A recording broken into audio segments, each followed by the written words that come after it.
हाय, आज मैं इस वीडियो में मोबाइल चार्जिंग के बारे में बताने वाला हूँ। सबसे पहले मैं बता दूं कि इस वीडियो में मैंने चार्जिंग में यूज होने वाले मेन पार्ट और वो पार्ट किस मटेरियल से मिलकर बना है, क्योंकि इस चार्जिंग को मैंने खुद डिज़ाइन किया है, इसलिए इसमें केवल जो मेन पार्ट है इस चार्जिंग के उसी के बारे में बात की गई है। अब मैं चार्जिंग की अनबॉक्सिंग करता हूँ। ये एक 45 वाट का चार्जिंग है, हालांकि इस पर कुछ लिखा नहीं है, लेकिन मैंने बनाया तो मुझे पता है। सबसे पहला सवाल, चार्जिंग सिस्टम काम कैसे करता है। मोबाइल चार्जिंग सिस्टम में क्या होता है कि अल्टरनेटिव करंट को ये डायरेक्ट करंट में बदल देता है और उसके बाद ये बैटरी में एनर्जी के रूप में स्टोर कर देता है। मतलब जो सॉकेट से बिजली आती है, जो कि एक अल्टरनेटिंग करंट होता है लगभग 230 वोल्ट का, उसे डायरेक्ट करंट में कन्वर्ट करती है। और वो ये 5 वोल्ट में भी कर सकता है, 12 वोल्ट में भी कर सकता है। आइए अब हम लोग जानते हैं कि चार्जिंग में जो पार्ट यूज किया गया है उसमें कौन सा मटेरियल लगाया गया है, वो किस मटेरियल से मिलाकर बना है और उस पार्ट का उपयोग क्या है। तो सबसे पहले आता है एसी प्लग पिन। ये सिंपल बिजली के सॉकेट से चार्जिंग की सर्किट तक करंट को ले जाता है। ये या तो निकल का बना होता है या फिर ब्रास का। अगर हम इसकी इंजीनियरिंग मटेरियल की बात करें तो इंजीनियरिंग मटेरियल में अलग अलग मटेरियल के कुछ कोड दिए होते हैं, जो कि आपको स्क्रीन पे इसका कोड दिख रहा होगा। अब दूसरा, हम रेक्टिफायर सर्किट की बात करें, जो डायोड को जोड़ के बनाया जाता है ये सर्किट, और इसका मेन काम होता है कि अल्टरनेटिव करंट को डायरेक्ट करंट में बदलता है और साथ में ये करंट को एक साइड से जाने देता है और दूसरे साइड से रिवर्स आने नहीं देता है। ये सिलिकॉन का बना होता है, ये एक सेमी कंडक्टर होता है। और इंजीनियरिंग में अगर इसकी हम बात करें, जो कि स्क्रीन पे इसका कोड दिख रहा होगा, ASTM F123-00। अब तीसरी पॉइंट की बात करें, चार्जिंग में क्या होता है कि फिल्टर का काम होता है। फिल्टर बोले दो पार्ट यूज होता है फिल्टर के लिए, एक कैपेसिटर और दूसरा इंडक्टर। जब ये दोनों जुड़ते हैं तो फिल्टरिंग का काम करते हैं। फिल्टर क्या करता है, करंट को स्मूथ कर देता है। और जनरली ये जो कि एल्युमिनियम और कॉपर कोयल से बने होते हैं। अगर हम इनके इंजीनियरिंग मटेरियल की बात करें तो ये लगभग 3 कोड में आते हैं, जो कि आपको स्क्रीन पे दिख रहा होगा। बात करूँ तो रजिस्टर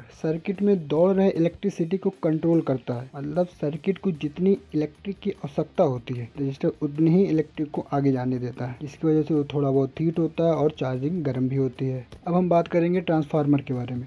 ट्रांसफार्मर वोल्टेज को कम करने के लिए उपयोग किया जाता है, ताकि जो सर्किट में हाई वोल्टेज आता है उसको डाउन करके लो वोल्टेज में कन्वर्ट किया जा सके और चार्जिंग को सुरक्षित कर सके, वरना चार्जिंग ब्लास्ट कर जाता है। और ये ट्रांसफार्मर जो है फेरेट कोर और कॉपर वायर से मिलकर बना होता है। इसकी इंजीनियरिंग कोर की बात करें तो जो फेरेट कोर होता है उसका कोड IS2542, जो कॉपर वायर इसमें यूज होता है उसका कोड है IS694। जब करंट AC से DC में कन्वर्ट हो गया है तो इसको मोबाइल तक पहुंचाने के लिए आउटपुट के रूप में हम USB पोर्ट का इस्तेमाल करते हैं। ये चार्जिंग को मोबाइल से कनेक्ट करने के लिए उपयोग करते हैं और ये दो मटेरियल से मिलकर बना होता है। इसके जो अंदर का भाग होता है वो प्लास्टिक का होता है और उसके बाहर का भाग होता है वो कॉपर का भी हो सकता है या फिर जो है निकल का भी हो सकता है। अब हम बात करते हैं इसके आउटर केसिंग की, जो कि बॉडी होता है जिसमें सर्किट फिट किया जाता है। सर्किट के प्रोटेक्शन के लिए इसका उपयोग किया जाता है और साथ में इसको पकड़ने में आसानी है। इसके मटेरियल का जो इंजीनियरिंग कोड होता है वो IS1010 होता है। ये तो हो गया एक एक करके सभी पार्ट की जानकारी और उसके मटेरियल के बारे में जानकारी। अब हम बात करेंगे कि ये स्टेप बाय स्टेप सभी पार्ट कैसे काम करते हैं। सबसे पहले सॉकेट से अल्टरनेटिव करंट आता है, जो कि डायोड से DC में कन्वर्ट हो जाता है। फिर कैपेसिटर करंट को स्मूथ कर देता है ताकि रिपल कम हो जाए। अच्छा, एक शब्द है रिपल। रिपल मतलब होता है कि जब अल्टरनेटिव करंट को डायरेक्ट करंट में बदला जाता है तो DC जो आउटपुट बनकर बाहर आता है उसमें थोड़ा बहुत उतार चढ़ाव बचा रहता है, जिसकी वजह से वो पूरी तरह स्मूथ नहीं होता। सिंपल भाषा में कहूँ तो जब उसको स्मूथ किया जाता है तो उसमें थोड़ा बहुत DC करंट जो है आउटपुट के रूप में बचा रह जाता है, जिसी को रिपल कहा जाता है। अगर सिंपल भाषा में बोलूँ तो रिपल का मतलब है DC आउटपुट में बचा हुआ थोड़ा सा AC करंट का हिस्सा स्मूथ होने के बाद ये ट्रांसफार्मर में स्टेप डाउन करके लो वोल्टेज में बदल दिया जाता है। तो लास्ट में DC वोल्टेज को USB पोर्ट के थ्रू USB डाटा केबल से कनेक्ट करके मोबाइल में भेज दिया जाता है।